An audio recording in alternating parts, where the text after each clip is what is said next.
Good morning and welcome to your Farm and Home Show. I'm Kristi Shive, and this morning we're visiting with Kelly Burgess. She's Family and Consumer Sciences Agent in Allen County. Good morning, Kelly. Hi, Kristi. How are you today? I'm doing good, Kelly. It's always great to have you on the show. Now, Kelly, today you are going to show us how to make a better baking mix. But first, Kelly, can you tell us what is a better baking mix? Yes, so this is a really neat recipe. It's super simple, just 5 ingredients. And this is a mix that can serve as a substitute for different mixes that you would purchase at the store, such as for pancakes or muffins or biscuits, or even a pizza dough crust and sugar cookies. So it's a mix that you can put together on your own and then just add in a few extra ingredients for whichever of those baked goods that you are interested in making. Kelly, it sounds very versatile, which is great. What are some of the advantages of using this better baking mix?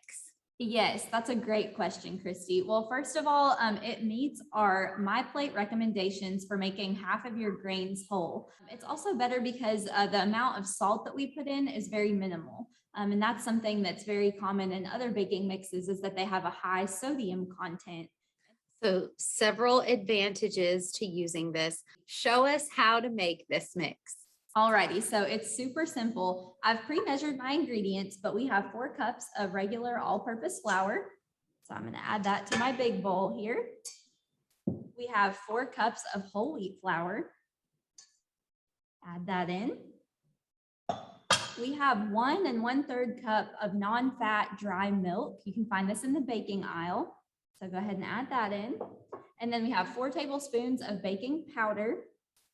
Add that in. That'll serve as our leavening agent. And then we have just 1 teaspoon of salt. So that's not very much at all for this big batch. So I'm going to mix it now with my whisk. Now, Kelly, what are some ways that we can turn this mix into a gift? Because it is the holiday season coming up.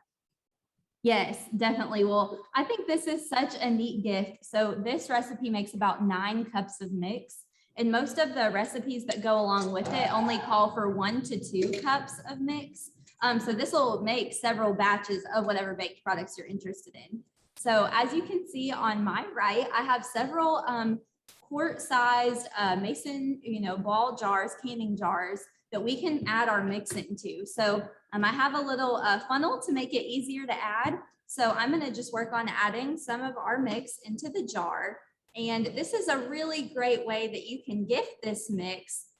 You're gifting something that's super affordable for you, but super versatile for whoever the lucky person is that you decide to give it to this year. So, all right, once your jar is filled and you've added your lid on, you just need a few simple crafting supplies to finish it out. So I have here some double sticky tape.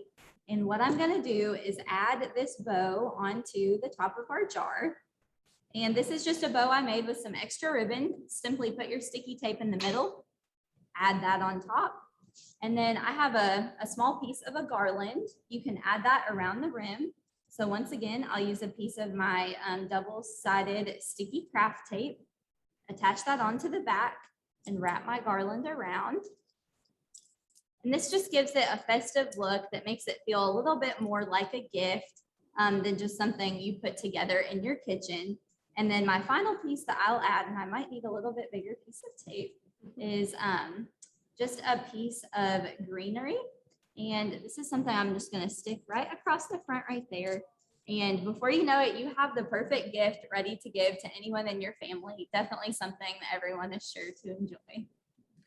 Kelly, it looks beautiful. It sounds great. I think that this would be a wonderful gift to prepare for some loved ones. Thank you so much for being with us, Kelly. If someone would like this recipe, what can they ask for from their extension office?